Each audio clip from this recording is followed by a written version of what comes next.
अस्सलाम वालेकुम नाज़रीन, मैं हूं ज़मीर हैदर और आप देख रहे हैं प्रोग्राम पब्लिक पल्स। नाज़रीन, आज जिसका पाकिस्तान तहरीक इंसाफ की हुकूमत कितने अरसे से शोर मचा रही थी कि इलेक्ट्रॉनिक वोटिंग मशीन जो है उसको लाना इंतहाई ज़रूरी है और इलेक्ट्रल रिफॉर्म्स जहां पे ओवरसीज पाकिस्तानियों को भी ये हक दिया गया है कि वो भी अपने वोट का हक इस्तेमाल कर सकेंगे, ये दोनों चीज़ें आज इस पार्लियामेंट के मुश्तरका इजलास से मंजूर हो गई। अपोजिशन का ख्याल था पिछले हफ्ते जब इत्तेहादी जमातों ने कुछ तहफ़्फ़ुज़ात का इजहार किया था कि शायद अब ये मुमकिन नहीं होगा, लेकिन हुकूमत ने यह साबित करके दिखा दिया कि इख्तिलाफात नहीं थे अपनी इलाइट पार्टीज के साथ, उनके जो भी एतराज़ात या भी उनके जो तहफ़्फ़ुज़ात थे वो दूर कर दिए गए। और आज हमने देखा कि 221 जो है वो हुकूमती अरकान या ट्रेजरी बेंचेस ने वोट लिए और 203 जो है वो अपोजिशन ने वोट लिए। बारहा अपोजिशन ये कहती रही कि ये हुकूमत ने सिर्फ और सिर्फ बुलडोज की है लेजिस्लेशन। 27 कहा जा रहा था, 28 बिल्स जो है वो आज पेश होने थे, जिसमें से 17 अब तक मंजूर हो चुके हुए हैं। अपोजिशन की लीडरशिप ने बाहर आके कहा कि यह सयाद तरीन दिन है पाकिस्तान की हुकूमत का और पाकिस्तान की सियासत का, और उस पे उन्होंने ये भी कहा कि ये चैलेंज करेंगे किसी भी तरह ये जो चीजें आज मंजूर हुई हैं ये लागू नहीं होंगी। शहबाज शरीफ साहब ने और बिलावल भुट्टो जरदारी साहब ने तो पार्लियामेंट में ये भी कह दिया कि ये अगर आज मंजूर हो गया है तो इसका मतलब है कि आइंदा इंतखाबात की धांधली आज से इस्टेब्लिश हो गई।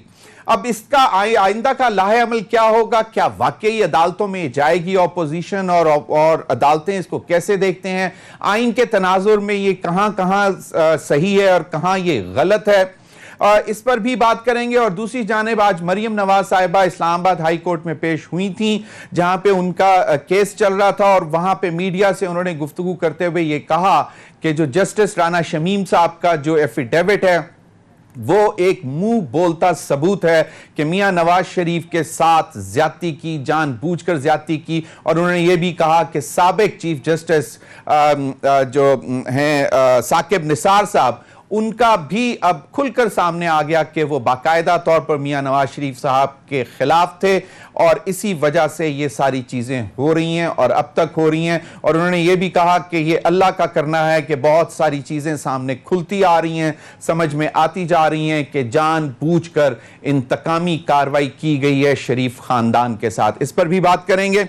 इन तमाम बातों के लिए मेरे साथ मौजूद हैं एतजाज साहब, माहिर कानून हैं, सीनियर लॉयर हैं, सीनियर पार्लियामेंटेरियन हैं और पाकिस्तान पीपल्स पार्टी के रहनुमा भी हैं। बहुत बहुत शुक्रिया एतजाज एहसन साहब आपके वक्त का। राना एहसान अफजल खान साहब, young leader of Pakistan Muslim League Noon, वो भी मेरे साथ मौजूद हैं। मैं चाहूंगा कि बहुत बहुत शुक्रिया राना एहसान अफजल साहब आपका भी। मैं चाहूंगा कि एतजाज एहसन साहब से गुफ्तगू का आगाज किया जाए। चौधरी साहब, ये सारी सूरत हाल आज आपने देख ली, ऑपोजिशन ने अपना पूरा जोर भी लगा लिया, लेकिन उनका यह कहना है कि ये तमाम चीजें आज बुलडोज हो गई। पार्लिमानी रवायत को अगर देखा जाए तो ये तो बाकायदा वोटिंग हुई, उसके बाद हेड काउंट भी हुआ और उस तरह ये तमाम बिल मंजूर हुए। क्या कहते हैं कि अब ऑप्शंस क्या हैं? और ये ईवीएम भी आ गया, ओवरसीज पाकिस्तानीज को भी हक मिल गया वोट का। तो ये पहले तो ये बता दें कि क्या ये सही हुआ है, और अगर ये सही नहीं हुआ अपोजिशन के मुताबिक तो आइंदा का लाहे अमल क्या होगा? क्या ये अदालतें या आला अदालतें जो हैं इसको स्ट्राइक डाउन कर सकेंगी?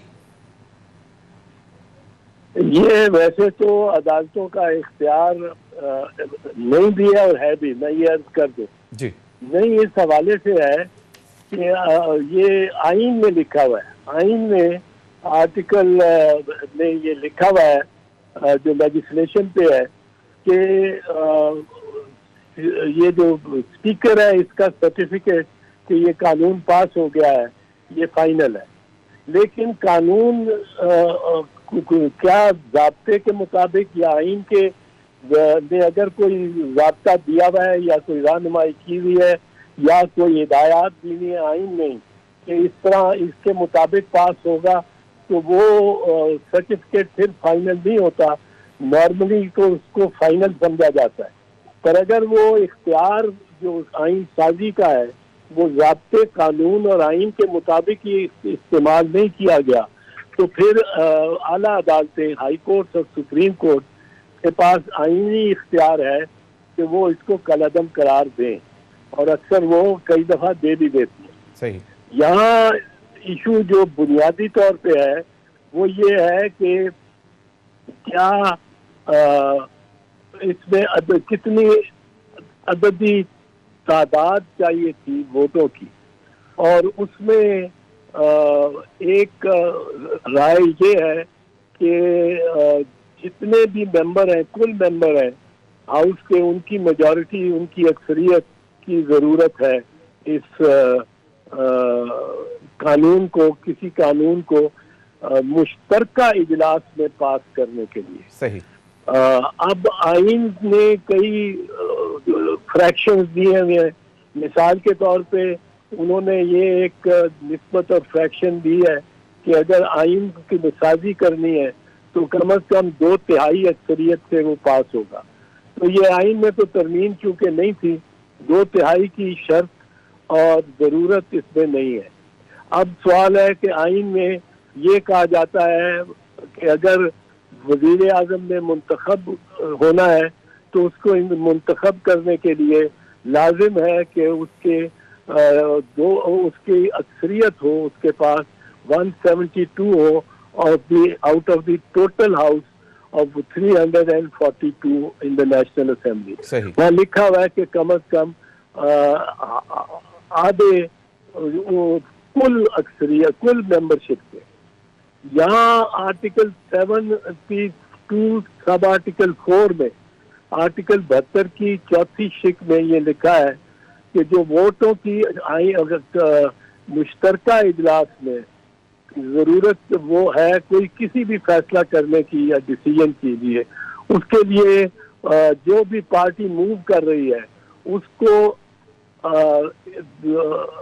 अक्सरियत चाहिए उन वोटों की, उन मेंबरान की जो हाजिर हैं और वोट डालते हैं।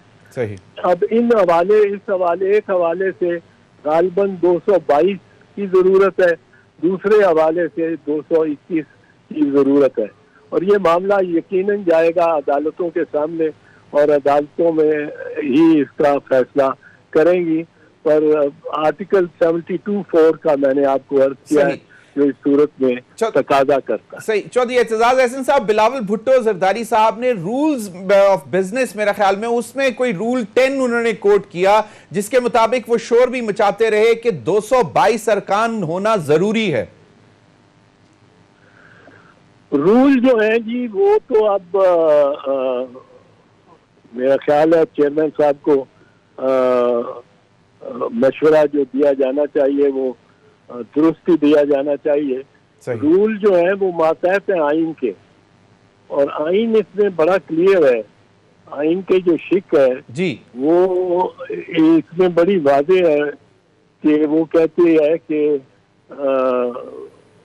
प्रेजेंट एंड वोटिंग वाली। सही, बिल्कुल। चौधरी एतजाज अहसन साहब, ये रूलिंग भी आई स्पीकर असद कैसर की जानिब से, और उन्होंने यही आप जो कहा, आपने फरमाया कि आइन जो है वो ऊपर है रूल से, और इसी वजह से जो आइन में लिखा हुआ है उसके तहत, और ये शायद जो मिनिस्टर फॉर लॉ हैं उन्होंने वहां पर पढ़ के भी सुनाया, तो वो बात तो सही है। तो अगर तरीकाकार जिस पे ये चैलेंज अगर होता है तो ऑपोजिशन या जो भी पार्टी जाती है अदालत में, तो उसके चांसेस कितने हैं कि कितना जोर होगा सिर्फ तरीकाकार के हवाले से? बाकी हम चीजें आपसे बाद में पूछते हैं कि ये क्या कर सकती थी हुकूमत, ईवीएम और बाकी चीजें, वो हम बाद में जाते हैं। तो अभी तक ऑप्शंस क्या हैं ऑपोजिशन के पास कि अगर सिर्फ तरीकाकार के हवाले से वो अदालत में जाना चाहते हैं? तो देखिए, दो चीजें हैं। एक तो मैंने जैसे अर्ज किया कि अगर अददी तादाद जो जितनी चाहिए वोटों की और जितनी आइन तकाजा करता है वो अगर ना हो तो वो कानून समझा ही नहीं उसको जा सकता। कानून उसको जो अदालत है वो फर्स्ट करार दे देगी, स्ट्राइक डाउन कर देगी। सही। लेकिन अगर अददी तादाद है तो फिर भी चंद और तकाजे आइन में हो सकते हैं।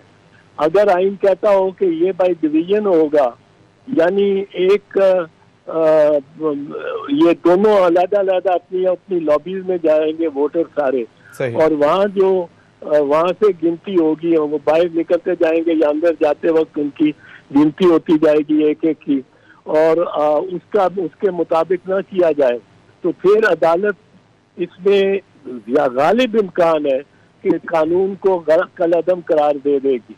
लेकिन हमारी अदालतों ने इतने मुतज़ाद फैसले भी किए हैं, इतने मुतज़ाद फैसले बज़ाहिर जो समझ नहीं आती कि किस तरह एक केस में उकामे पे डिस्क्वालिफिकेशन फॉर लाइफ है, दूसरे केस में उसी प्राइम मिनिस्टर का फॉरेन मिनिस्टर है, वो उकामे पे भी है और डिफेंस मिनिस्टर भी है, फॉरेन मिनिस्टर भी है, उकामे पे भी है, और तनख्वाह भी हजारों दिरहम की ले रहा है। वाइल फॉरेन मिनिस्टर एक गैर मुल्की कंपनी से उसको एडमिटेड फैक्ट के बावजूद। चौधरी एतजाज एहसन साहब, आप गालिबन शायद ख्वाजा आसिफ साहब की बात कर रहे हैं, उन्हीं का केस था ये। मैं गालिबन शायद नहीं कर रही हूँ, उन्हीं का केस था। सही। Foreign minister, defence minister, water and power minister back वक्त और मुलाजमत कर रहे हो किसी और कंपनी की, किसी गैर मुल्की कंपनी की। ये तो नवाज शरीफ के जुर्म से ज्यादा संगीन जुर्म है, क्योंकि तनख्वाह भी ले रहे हो। सही। पर खबर नहीं किस तरह लोग ये अपने आप को रिकनसाइल कर लेते हैं अपने इस। बिल्कुल सही। एतजाज एहसन साहब, सेनेटर ताज हैदर साहब ने रिक्वेस्ट की कि जी रीकाउंट किया जाए, जिसको नहीं सुना गया, हेड काउंट हो चुका हुआ था। तो वहां पे अगर कोई member on the floor of the house अगर डिमांड करे और वो रीकाउंट ना हो, तो वो भी कहीं पे कोई बनता है कि कोई एडवांटेज मिलता है इस स्टेटमेंट का on the floor of the house अगर अदालत में जाते हैं? अदालत में जाते हैं तो अगर तो मिसाल के तौर पे अपोजिशन ये तस्लीम कर लेती है कि 221 पड़े हैं, तो फिर तो रीकाउंट की कोई बात उनका वजन नहीं रहता। सही। लेकिन अगर वो कह रहे हैं कि 221 ही नहीं पड़े, तो फिर वो रीकाउंट का समझो एक केस बनता है, जिसपे अदालत ये finality of the speaker certificate को खत्म कर सकती है और खुद उस पे फैसला दे सकती है। एक स्वाधीन अदालत को मिल जाएगी पार्लियामेंट के बज़ाहिर फैसले को रद्द और फस्ख करार देने। सही। एतजाज एहसन साहब, स्पीकर साहब के पास ये ऑप्शन थी कि डिवीजन करते, जिस तरह कि आप उनको उनकी रिस्पेक्टिव लॉबीज में भिजवाते। उन्होंने सिर्फ इतना कहा कि जी आइल्स में डिवाइड रहें, कि जहां पे जो लेफ्ट साइड पे ऑपोजिशन है वो वहां पे चली जाए और राइट साइड पे जो ट्रेजरी है वो अपने आइल्स की सिर्फ डिमार्केशन में रहे। तो उनके पास ये ऑप्शन थी आज के इस लेजिस्लेशन में कि उनको वो अपने रिस्पेक्टिव लॉबीज में भेजकर काउंट करवाते। या ये ऑप्शन तो होती है स्पीकर के पास, बिल्कुल होती है, और इसके लिए अब अपोजिशन मूव भी कर सकती है, अगर वो चाहती हो तो फॉर्मली मूव कर सकती है। लेकिन वो ये कहना कि आप उस लॉबी के करीब चले जाओ और उस तरफ बैठ जाओ और वो शोर गौगे का बहाना बनाते हैं कि जी बहुत शोर गौगा था, कोई सुनने को तैयार ही नहीं था लॉबीज में जाने के लिए। पर बहरहाल वो उस पे फिर अदालत का जरा इख्तियार बन जाएगा, कि स्वाधीन बन जाएगी, अदालत इंटरफियर करती है कि नहीं। ये प्रिडिक्ट करना अब बड़ा मुश्किल हो गया। सही। हम सीधा साधा केस देखते हैं कई दफा, और वो हमारी अदालतें कुछ और ही उसके मानी निकाल लेते हैं। हम गलती होंगे, पर ऐसे मुतज़ाद भी फैसले हो जाते हैं, जिनमें नवाज शरीफ का 93 का फैसला, डिसोल्यूशन ऑफ द असेंबली, और बीबी शहीद की असेंबली का 97 का फैसला ही अगर आप ले लें, तो वो भी इतने मुतज़ाद हैं कि हैरत होती है। बिल्कुल, एक को रिलैक्सेशन मिल जाती है, दूसरे को नहीं मिलती। बिल्कुल सही। एतजाज एहसन साहब, ये तो हो गया तरीका कार, और अब मुझे ये बताएं कि इलेक्ट्रॉनिक वोटिंग मशीन जिसके ऊपर इतना जोर दिया गया और बिलावल भुट्टो साहब ने भी कहा कि जहां पे तवज्जो देनी चाहिए हुकूमत नहीं दे रही और इतनी जल्दी इस बात की क्या थी। और जब एक चीज रिटर्न आई थी स्पीकर की तरफ से कि जी हम अपोजिशन के साथ दोबारा इस पर मुज़ाकरात करेंगे, जब 11 तारीख को मुश्तरका इजलास मुलतवी हुआ था और वो कमिटमेंट ऑनर नहीं हुई, तो आपको क्या लगता है कि ये आइन इस बात की इजाजत देता है कि आप पूरा इलेक्ट्रल स्ट्रक्चर चेंज कर दें, इलेक्शंस होने का तरीकाकार तब्दील कर दें, जबकि इलेक्शन कमीशन ऑफ पाकिस्तान के अपने एतराजात अभी वहीं पर मौजूद हों? एक दो बातें तो पहले हम जरा कर लें इस जी। मामले में। इलेक्शन कमीशन के एतराजात 150 भी हो किसी कानून पे, वो कानून वही बनेगा जो पार्लियामेंट बनाएगी। इलेक्शन कमीशन को किसी कानून को कलअदम करने या किसी बने हुए कानून को, बजा तौर पे बने हुए कानून को की खिलाफ वर्जी करने या उसको डिफाई करने का कोई इख्तियार नहीं है। सही। ये उसको कलअदम करार देने का इख्तियार सिर्फ हाई कोर्ट और सुप्रीम कोर्ट को आईनी एतबार से, आईनी इख्तियार के तहत आर्टिकल 199 के तहत और आर्टिकल 185, 82, 83, 84 और 85 के तहत है सुप्रीम कोर्ट को। और किसी अदालत को ये इख्तियार या इलेक्शन कमीशन को ये इख्तियार नहीं। इलेक्शन कमीशन के पास अगर बजा तौर पे बना हुआ कानून पहुंच जाए और उसमें इलेक्ट्रॉनिक वोटिंग मशीन के जरिए करना हो तो वो पाबंद है उसकी, वो अपना कानून नहीं बना सकती। बिल्कुल एतजाज हसन साहब, मैंने ये इसलिए बात की क्योंकि आज on the floor of the house chairman Bilawal Bhutto Zardari साहब ने ये कहा कि हम आज भी इलेक्शन कमीशन के शाना बशाना खड़े हैं जो उनके एतराजात थे, इसलिए मैंने ये सवाल किया था। हाँ नहीं, वो तो एक बात और है ना कि उनके एतराजात को आप सीरियसली लें। एतराजात को सीरियसली लेना तो चाहिए पार्लियामेंट को, इसमें कोई शक नहीं है। मैं भी कहूंगा क्योंकि एक आईनी इदारा है, बहुत बड़ा आईनी इदारा है, उसकी मैं कोई उसको छोटा नहीं कर रहा हूँ, उसकी अहमियत बहुत है। सही। लेकिन आईन और कानून के तहत अगर कानून बन जाए और अगर बजा तौर पे कानून बन जाए तो उस कानून के पाबंद है इलेक्शन कमीशन। इलेक्शन कमीशन के पास अपने कोई इख्तियारात नहीं है किसी कानून को, बने हुए कानून को कलअदम करार देने का या उसको डिफाई करने का या ये कि ये सही का उस पर जजमेंट पास करने का इलेक्शन कमीशन के पास कोई इख्तियार नहीं है। ठीक, चौधरी साहब, एक अदालत नहीं। बिल्कुल। अब ईवीएम पे, इलेक्शन वोटिंग मशीन पर आपको क्या लगता है कि अपोजिशन के इतने एतराजात क्यों हैं, इस पर बज़िद क्यों है अपोजिशन की ये नहीं होना चाहिए या ये तरीकाकार जो है इस तरह नहीं होना चाहिए था, और हुकूमत इस पर बज़िद क्यों है कि यही एक वे फॉरवर्ड है धांधली से आइंदा बचने के लिए?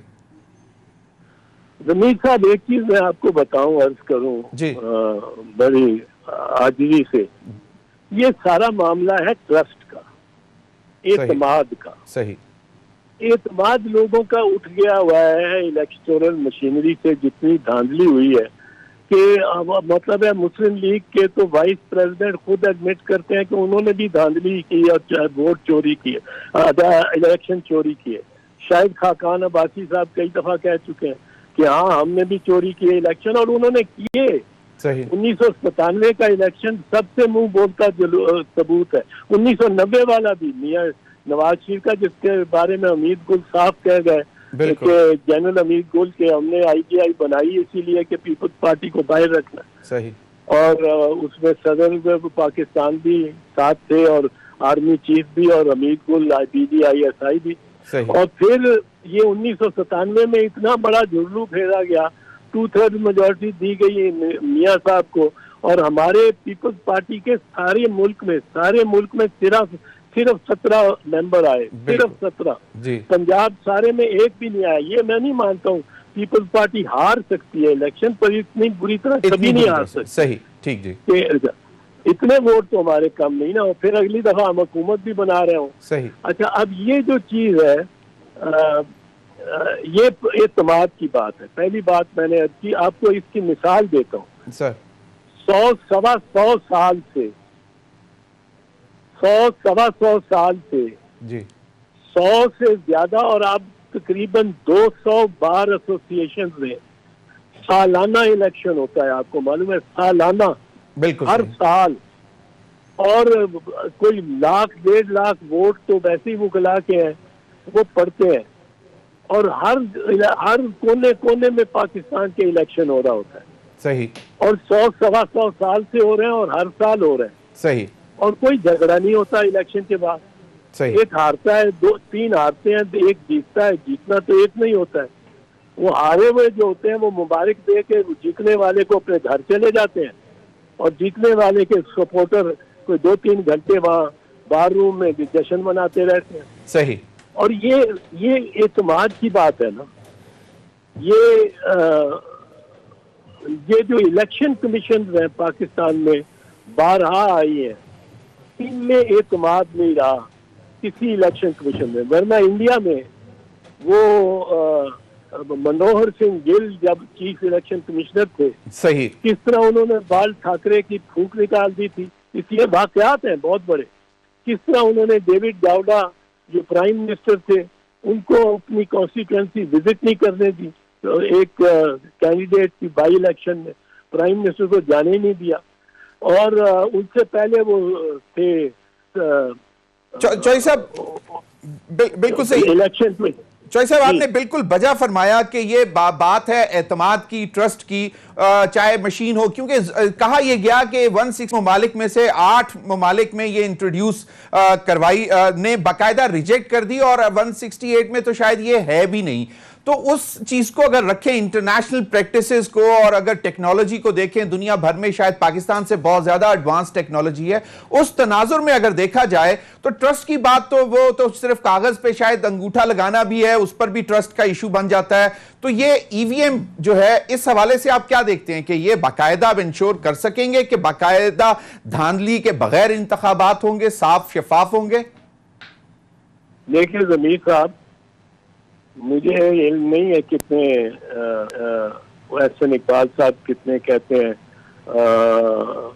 मुल्कों में, गालिबन उनको ये एक दफा मैं सुन रहा था कि ये रिजेक्ट कर दी गई 8 मुल्कों में या कुछ।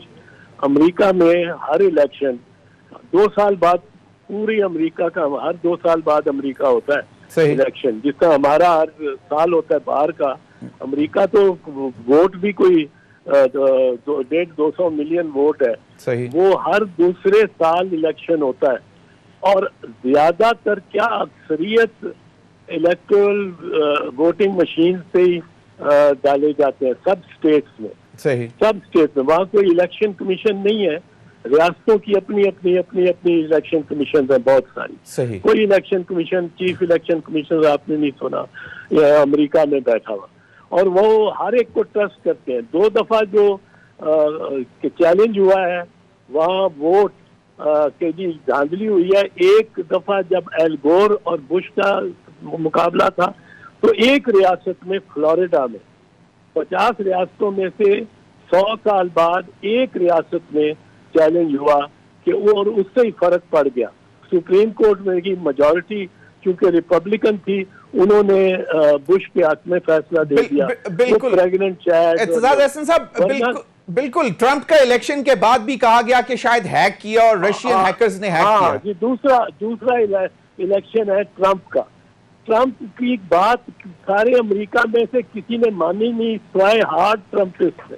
सही। हार्ड कोर ट्रंपिस्ट के अलावा अमेरिका में कोई नहीं मानता। बिल्कुल। तो ये मैं तो समझता हूँ कि टेक्नोलॉजी की तरफ तो जाना ही जाना है, दुनिया ने भी और हमें भी। बिल्कुल। और इसमें चाहिए था कि सब पार्टियां मिलके एक ऐसी मशीन बनाएं। मैं आपको बता सकता हूँ, हमने वकला ने इलेक्ट्रॉनिक वोटिंग कराई है और बड़ी अच्छी हुई है। जबरदस्त। उसमें फियर ये होता है, मैं आपको बताऊं, फियर जो है ना सॉफ्टवेयर में वो कहते हैं, हम या मतलब मिसाल के तौर पे ऑपोजिशन हम ये कहते हैं कि वो सॉफ्टवेयर में एक ऐसा ग्लिच डाला जा सकता है, जिसने भी बनाया उसको, कि हर 10वां वोट एक पार्टी को चला जाए। हर 10वां वोट ऑटोमेटिकली एक पार्टी को चला जाए। सही। तो उसको एज मिल जाएगी, नून को चला जाए, पीपल्स पार्टी को चला जाए, पीटीआई को चला जाए, तो एक को चला जाए आपको, जिसने वो ग्लिच डाल दिया। अब हमने जो वकला ने मशीन डिवाइस की, बार एसोसिएशन की, और लाहौर बार की इसी सबसे बड़ी बार है, इसी तरीके से होती है वोटिंग।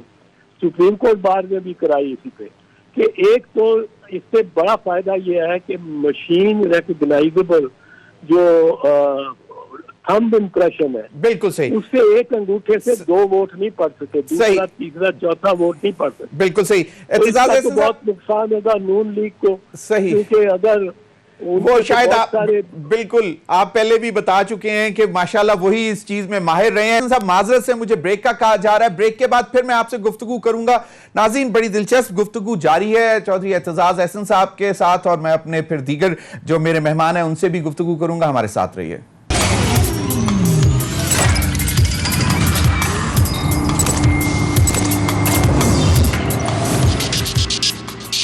वेलकम बैक नाज़रीन, ब्रेक में हमें इस्लामाबाद स्टूडियो में ज्वाइन किया मोहम्मद नदीम कुरैशी साहब, पार्लिमानी सेक्रेटरी इत्तलात हैं पंजाब के। बहुत बहुत शुक्रिया नदीम कुरैशी साहब आपके वक्त का। मैं बात कर रहा था, हमारे साथ राना एहसान अफजल साहब भी मौजूद हैं, लेकिन मैं चाह रहा हूं 2-3 मिनट में मैं कंक्लूड कर लूं एतजाज अहसन साहब से, क्योंकि उनके पास जितना खजाना है आईनी और तमाम लीगल मामला का, उनसे मैं बात कर रहा था।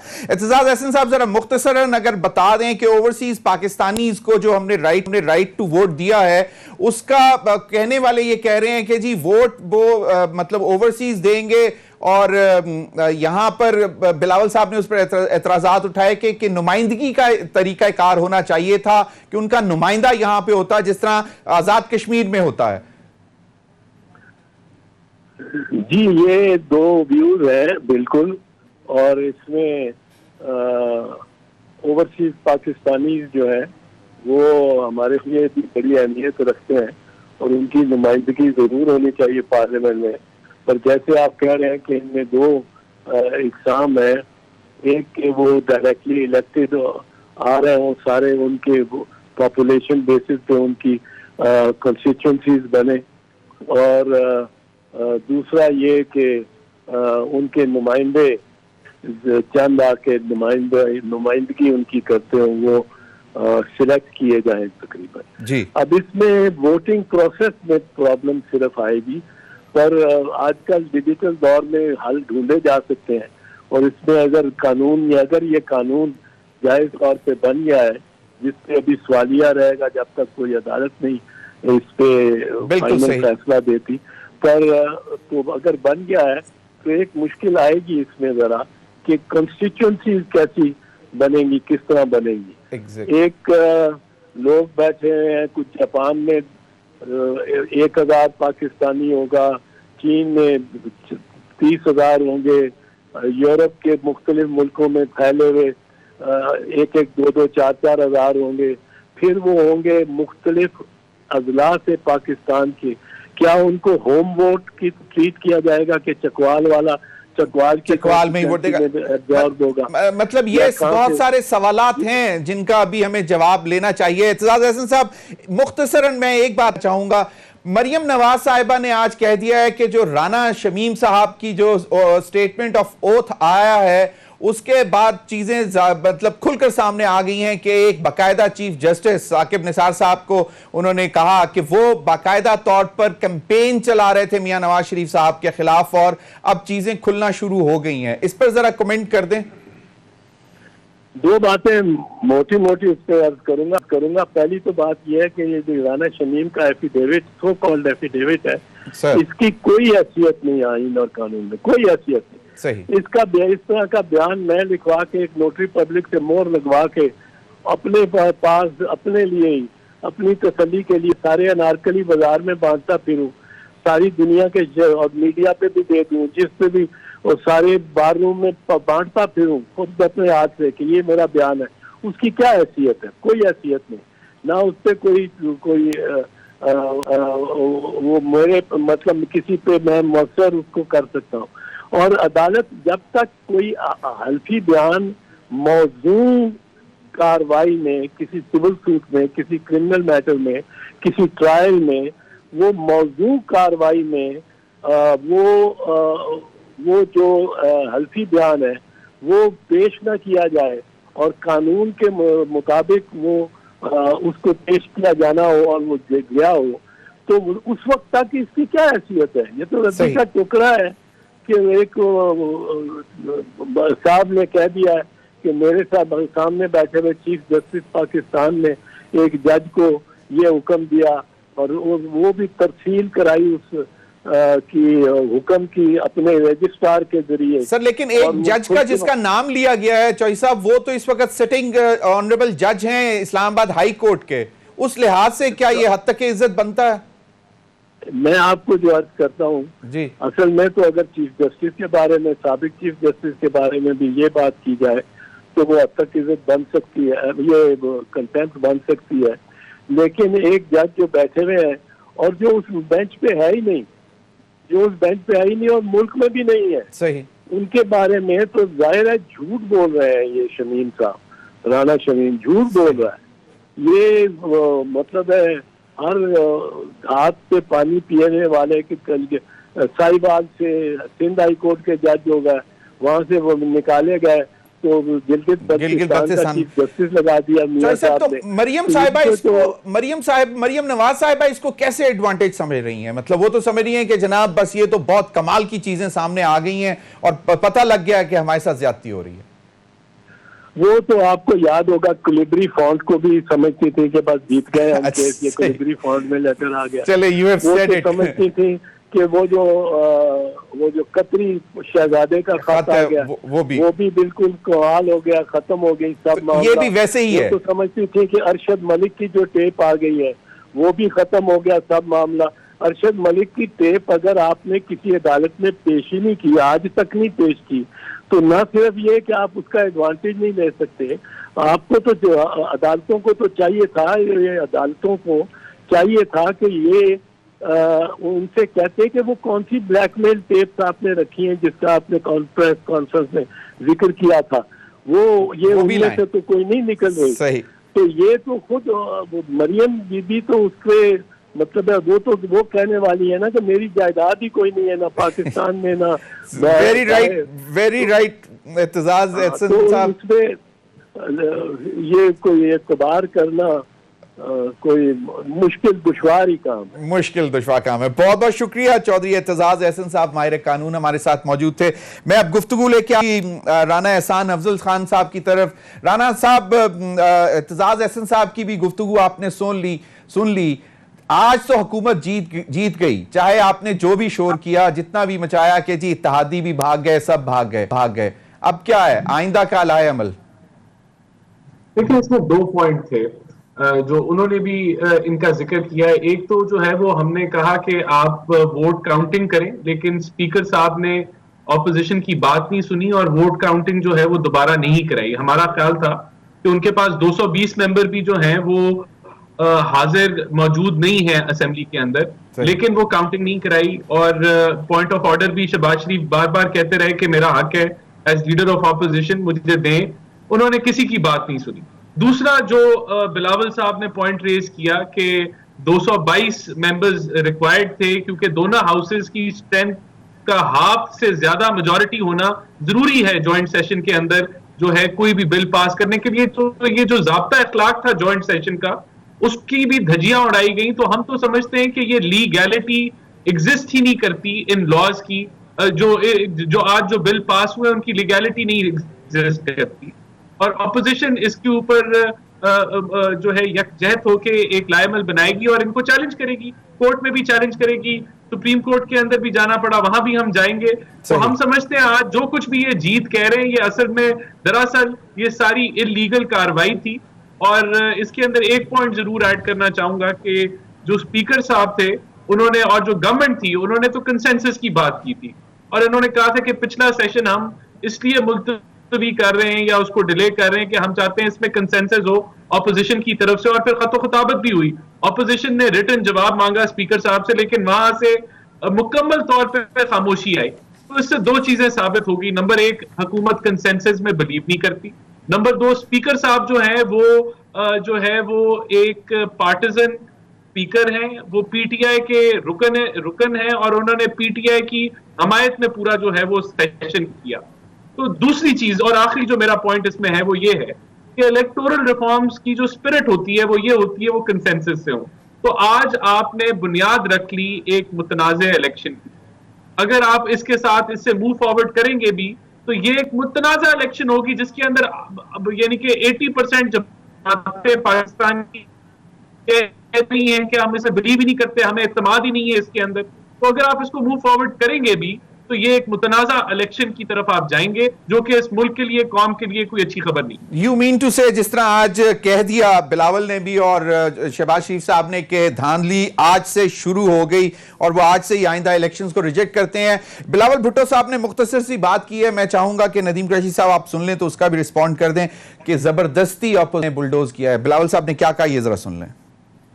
जो आप करने जा रहे हैं, जो आप जबरदस्ती इलेक्ट्रॉनिक वोटिंग मशीन्स ऑपोजिशन के एतराजात के बावजूद पास कर रहे हैं, इलेक्शन कमीशन का 34 पॉइंट्स का एतराजात के बावजूद कर रहे हैं, अगर आप इस कोशिश में कामयाब होते हैं तो मैं आज से आपको बता रहा हूं जनाब स्पीकर, हम आज से अगला इलेक्शन नहीं मानते हैं, हम आज से इलेक्टोरल वोटिंग मशीन्स नहीं मानते हैं।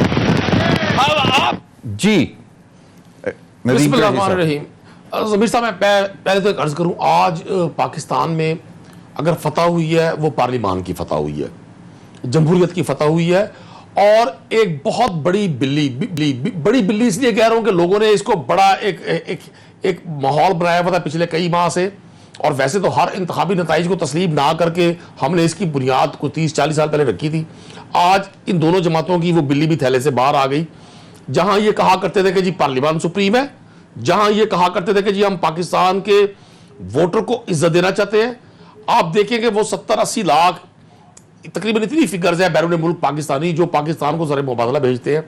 हर मुश्किल वक्त में वो इनकी कर्ज उतारो, मुल्क संवारो मुहिम हो, वो दीगर हमारे यहाँ कोई जल्जला आया है, कोई इशू बना है, उनकी तमाम सपोर्ट जो सोसाइटी लेकर, जो इकॉनमी लेकर चलती थी, आज उनको वोट देने के हक से महरूम रखने के लिए इन्होंने कितनी कुश्ती की। आज जो बिलावल साहब का बयान आपने सुनवाया, बुनियादी तौर पर इन्होंने आज अपनी वो हकीकी दायमी शिकस्त तस्लीम कर ली जिसका अल्टीमेटली पूरी कौम को इंतजार था कि 40 साल इक़्तिदार में रहने वाले ये लोग जो एक दूसरे को नेशनल थ्रेट्स कहा करते थे, एक दूसरे को गैर मुल्की एजेंट कहा करते थे, एक दूसरे की लीडरशिप को ड्यूरिंग इन्वेस्टिगेशन इन्होंने जिस्मानी तशद्दुद का निशाना बनाया, और जरदारी साहब के बयानात, बेनज़ीर भुट्टो साहबा के बयानात और नवाज शरीफ और शहबाज शरीफ के बयानात वो आज सोशल मीडिया के जरिए सुबह से पूरी कौम देख रही है। आज इन्होंने फिर साबित किया कि ये एक एजेंडे पर इकट्ठे हैं, वो है इनका इक़्तिदार। आज जैसे इन्हें एहसास हुआ कि इलेक्ट्रॉनिक वोटिंग मशीन से पाकिस्तान का हर वो फर्द अपने वोट का हक इस्तेमाल करेगा, हम डिजिटल दौर में जिंदा है। आज हम एक आईडी कार्ड इशू नहीं करवा सकते, हम अपना पासपोर्ट नहीं ले सकते, हम इंटरनेशनल नेशनल ट्रेवल नहीं कर सकते, मोबाइल की सिम नहीं ले सकते जब तक हम बायोमेट्रिक ना करें। तो इनको क्या इशू था कि ये एक सिस्टम ठीक होने जा रहा है। कुरैशी साहब, हमारी बहुत बड़ी तादाद जो है वो दही इलाके में है, वो किस तरह समझेंगे इस सारे प्रोसेस को? ये बहुत बड़ा सवाल है। देखिए, ये कोई इशू नहीं है, कोई अगर वही दही इलाकों के रहने वाले लोग अपने मोबाइल की सिम बायोमेट्रिक से ले सकते हैं, अगर वो किसान कार्ड यूज कर सकते हैं, हेल्थ कार्ड यूज कर सकते हैं, तो वो अपने वोट का हक इस्तेमाल करते हैं, उनको प्रॉब्लम आईडी कार्ड जिस तरह बनवाते हैं। देखिए, बायोमेट्रिक, अब मैं आपको अर्ज करूं, ये सिर्फ इनका प्रोपेगेंडा है। पहले इन्होंने अटेम्प्ट की कि हम किसी भी तरह तहरीक इंसाफ और हमारी इत्तेहादी जमातों में फूट डालें। ये एक माह से बगले में जा रहे थे। इनको अंदाजा नहीं था कि इमरान खान इनसे बड़ा डेमोक्रेटिक है। इनमें तो खैर जमहूरियत है ही नहीं, इन्होंने तो हमेशा लोगों को डिक्टेट किया, अपनी पार्टी में कभी किसी की बात नहीं मानी।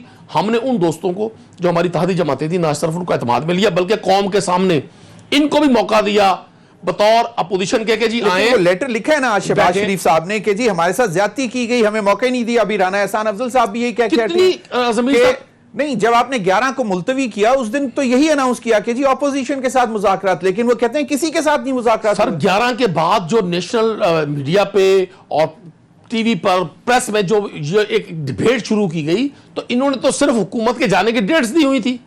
अब अपोजिशन को दावत देने का मतलब ये थोड़ी है कि मतलब जाकर उनके पांव को हाथ लगाया जाए। आज हम जदीद दौर में जिंदा है, मैं आपसे गुफ्तगू कर रहा हूं, डायलॉग कर रहा हूं, आपसे बात कर रहा हूं, सब लोग सुन रहे हैं। जब प्राइम मिनिस्टर ने ऑफर की, इंफॉर्मेशन मिनिस्टर ने ऑफर की, जब स्पीकर नेशनल असेंबली जो सबसे बड़ी एक आईनी पोजीशन है लेजिस्लेशन के लिए, उन्होंने रिक्वेस्ट की कि आप आए इन्होंने जहां पहले दिन डेमोन्स्ट्रेशन हुई है ईवीएम मशीन की नेशनल असेंबली में, जहां बैठकर हम सब मिलकर उसमें किसी मुमकिना खदशे की या किसी नक्स की निशानदही करके उसको बेहतर कर सकते थे, इन्होंने उसके बाईकाट से अपने सारे इस प्रोग्राम का इजहार किया था। इन्होंने नहीं बैठना, मुज़ाकरात ही नहीं करने थे, मुज़ाकरात नहीं करने थे। मुझे बिल्कुल माजरत से मुझे प्रोग्राम बंद करने को कहा जा रहा है। राना एहसान अफजल साहब, लास्ट थिंग, अगर ये अदालतों से भी आपकी जो पिटीशन है रद्द हो जाती है और ईवीएम के जरिए इंतखाबात होते हैं, तो आप क्या उसमें शामिल होंगे? ये रद्द नहीं होगी, क्योंकि ये जो इलीगल कार्रवाई हुई है इनको अदालतें ही जो है वो कलादम करार दे देंगी। और अगर नहीं देती तो अगर फैसला आप फैसला राना साहब आपके खिलाफ आएगा, फिर अदालतों का फैसला मानिएगा, फिर अदालतों में इल्जाम न लगाइएगा, क्योंकि आप लोगों का तरीका वारदात यही है कि जहां से डिसीजन किया जाएगा, लेकिन कंसेंसस नहीं हुआ।